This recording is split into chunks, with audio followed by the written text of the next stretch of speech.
श्री शिवाय नमस्तुभ्यम। स्वागत है आपका शिव पुराण श्री रुद्र संहिता चतुर्थ खंड दूसरे अध्याय में। स्वामी कार्तिकेय का जन्म। ब्रह्मा जी बोले, हे नारद, भगवान शिव तो सर्वेश्वर हैं, हर विषय के ज्ञाता हैं। भला उनसे कोई बात किस प्रकार छुप सकती है। भगवान शिव तो महान योगी हैं और सब कुछ जानने वाले हैं। इसलिए उन्होंने अपने योग बल से ये जान लिया कि मैं विष्णु जी सभी देवताओं को साथ लेकर उनके द्वार पर आए हैं। तब वे बड़े हर्षित हुए और हम सबसे मिलने के लिए द्वार पर पधारे और हमारी स्तुति को स्वीकारते हुए बोले, आप सब एक साथ यहाँ क्यों पधारे हैं।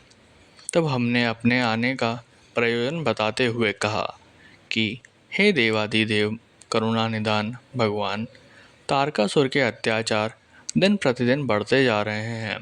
प्रभु, अब तो उपाय कीजिए कि हमें उसके आतंक से मुक्ति मिल जाए। देवताओं के इन वचनों को सुनकर भगवान शिव दुखी हो गए और कुछ देर तक चुपचाप कुछ सोचने के बाद बोले, हे देवताओं, आपके दुखों को मैं समझ रहा हूँ।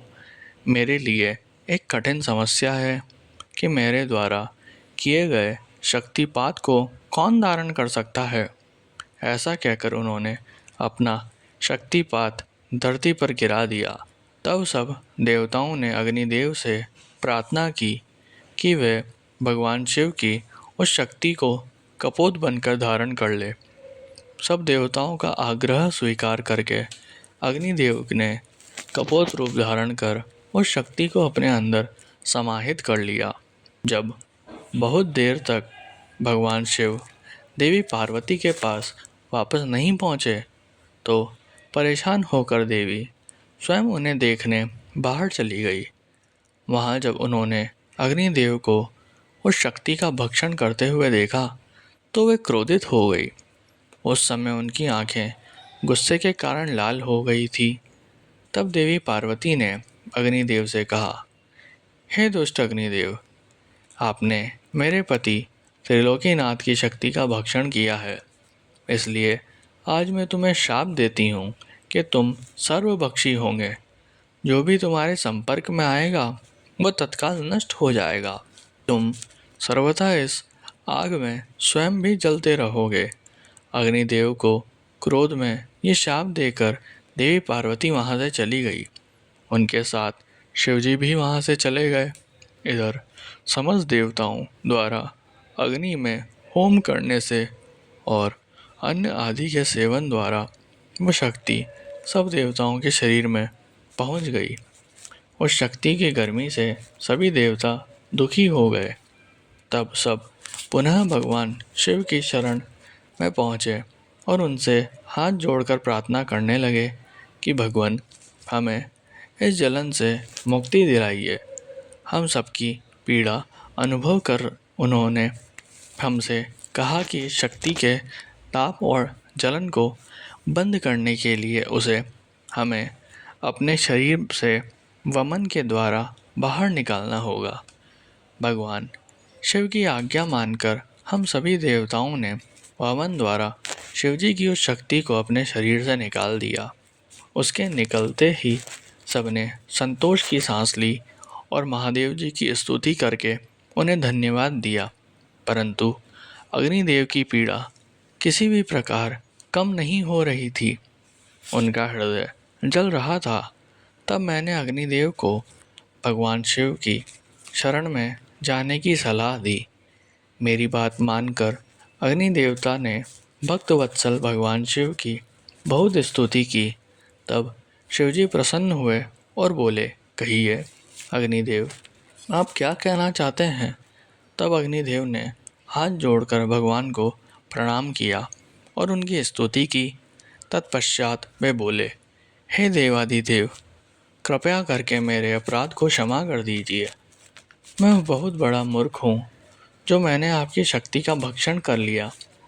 आप मुझे क्षमा करें और मुझ पर प्रसन्न हो।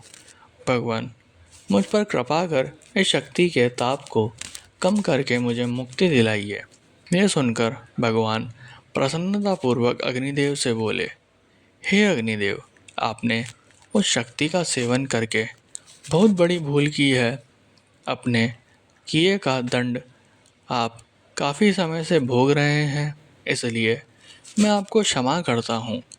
तुम मेरी इस शक्ति को किसी नारी शरीर में स्थिर कर दो। ऐसा करने से तुम्हारे सभी कष्ट दूर हो जाएंगे। यह सुनकर अग्नि ने दोबारा प्रश्न किया कि भगवान, आपका तेज धारण करने की क्षमता तो किसी में भी नहीं है। तभी नारद, तुम भी वहां आ गए और अग्निदेव से बोले कि जैसा भगवान शिव की आज्ञा है वैसा ही करो। ऐसा करने से तुम्हारे कष्ट दूर हो जाएंगे।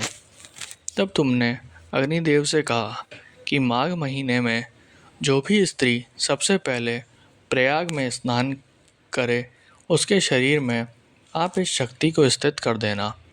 माघ का महीना आने पर सुबह ब्रह्म मुहूर्त में सर्वप्रथम सप्त ऋषियों की पत्नियां प्रयाग में स्नान करने पहुंची। स्नान करने के उपरांत जब उन्होंने अत्यधिक ठंड का अनुभव किया तो उनमें से 6 स्त्रियां अग्नि के पास जाकर आग तापने लगी। उसी समय उनके रोमों के द्वारा शिवजी की शक्ति के कण अग्नि से निकलकर उनके शरीर में पहुंच गए। तब अग्निदेव को जलन की पीड़ा से मुक्ति मिल गई। समयानुसार वे 6 ऋषि पत्नियां गर्भवती हो गई। उनके पतियों ने उन्हें व्यभिचारी समझकर उनका त्याग कर दिया। तब वे सब हिमालय पर्वत पर जाकर तपस्या करने लगी। वहीं उस पर्वत पर उन्होंने कई भागों में मानव अंगों को जन्म दिया, परंतु वह पर्वत उनके भार को सहन नहीं कर सका और उसने उन्हें गंगा जी में गिरा दिया। गंगा जी ने उन्हें जोड़ दिया, पर वे उस बालक के तेज को सहन नहीं कर सकी और उसे अपनी तरंगों में बहाकर सरकंडे के वन के निकट छोड़ दिया। वह तेजस्वी बालक मार्गशीर्ष में शुक्ल षष्ठी के दिन पृथ्वी पर उत्पन्न हुआ। उसके पृथ्वी पर आते ही सभी को आनंद की अनुभूति हुई।